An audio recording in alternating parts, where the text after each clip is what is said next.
Hello students, welcome to all of you in this video lecture. Here I am going to start new chapter which is limit. So student, first of all I'll give the definition of limit. In mathematics, a limit is the value that a function approaches as the input approaches to some value. Means limit x tends to fx means the value of the function fx when the input means x will be tends to 2. So there are two cases. In this graph you can see that when we put x tends to 2, then x either fall from the left hand side of 2. In that case we will have x less than 2, and the limit will put x tends to 2 negative, that is the left hand limit of 2, and when x approaches from the right hand side of 2, in that case the value of x will be slightly more than 2, and in that case the limit will be x tends to 2 plus fx, that is called the right hand limit of the function.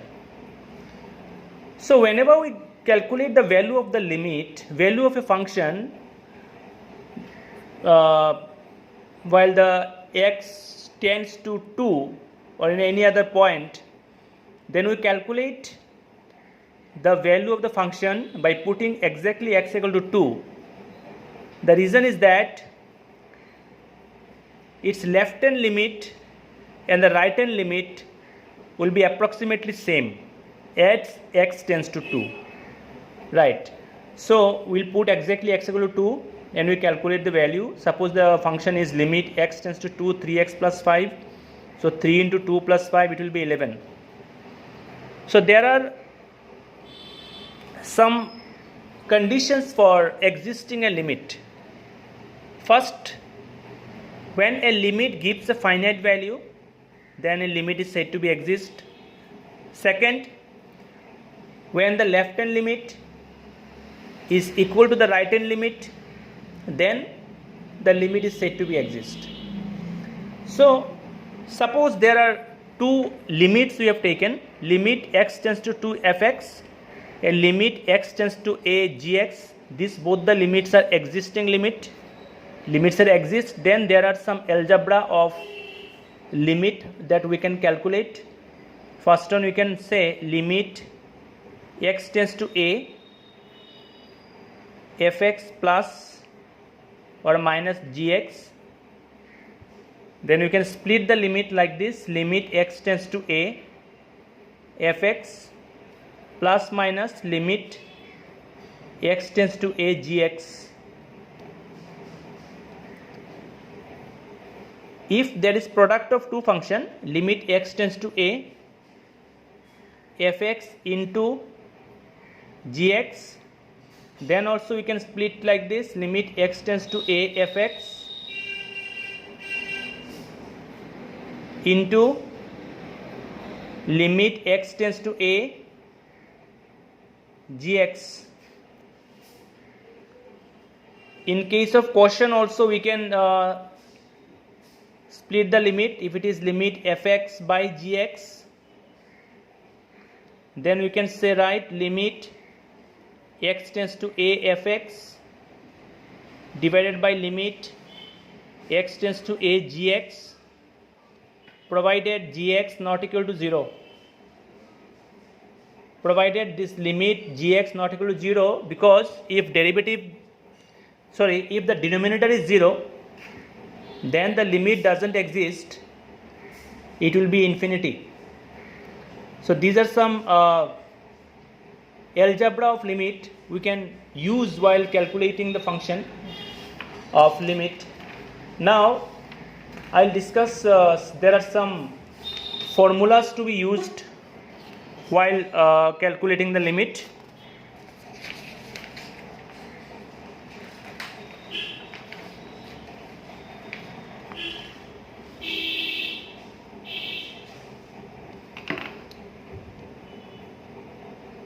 Some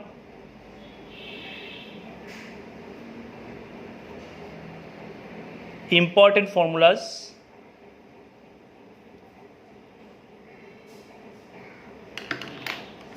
Number 1,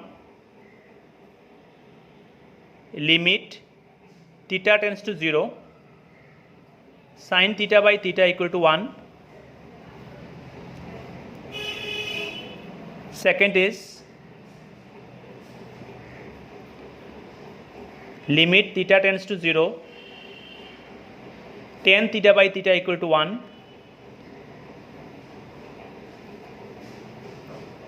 Limit x tends to a, x to the power n minus a to the power n divided by x minus a, na to the power n minus 1. This is another formula. So these are some formulas we can use while calculating the limits. Now I will discuss some questions based on this concept, right? And these questions based on your NCERT textbook 13.1. So question: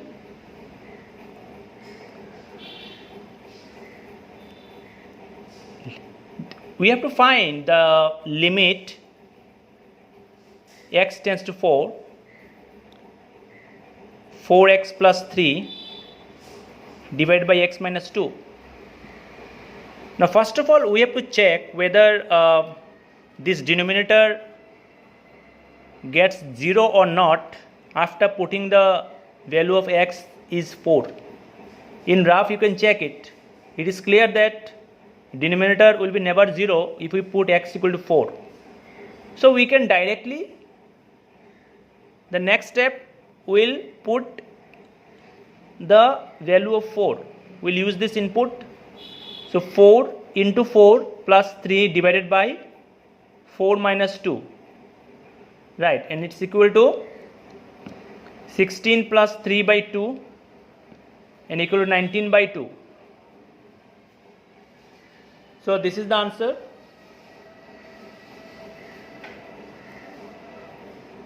Next one is question number 6.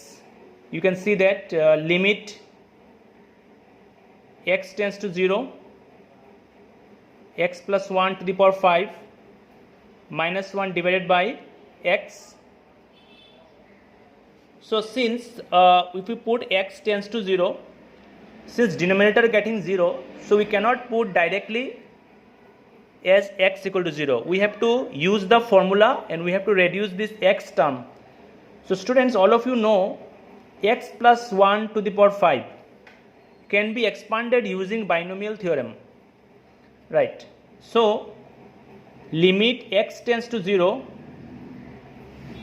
x to the power 5 plus 5 x to the power 4 plus 5c2 x cube plus 5c3 x square plus 5c4x plus 1 minus 1 divided by x. So equal to limit x tends to 0. This 1 get cancelled, and now we can expand this combination x to the power 5 plus 5 x to the power 4 plus, so what is the value of 5c2? Students, I hope all of you know how to calculate the 5c2. It will be factorial 5 divided by factorial 3 into factorial 2. So if you cancel factorial 3, it will be 5 into 4. So if you 2 cancel, it will be 10. So 10x cube, this is also 10x square, and 5c4 is 5 actually. So it is 5x divided by x. Now you can take x common. So limit x tends to 0. If you take x common, it will be x to the power 4 plus 5x cube plus 10x square plus 10x plus 5 divided by x. Now this x get cancelled. Now limit x tends to 0, x to the power 4 plus 5x cube plus 10x square plus 10x plus 5. Now we can use the limit as limit is tends to 0, so all the 4 terms will be 0, 0 plus 0 plus 0 plus 0 plus 5. So answer is 5. So students, I hope all of you understood the technique of solving limits. In the next class, I will explain you the more question, how to solve, how to evaluate the limits. Okay, I will discuss in the next class. Thank you.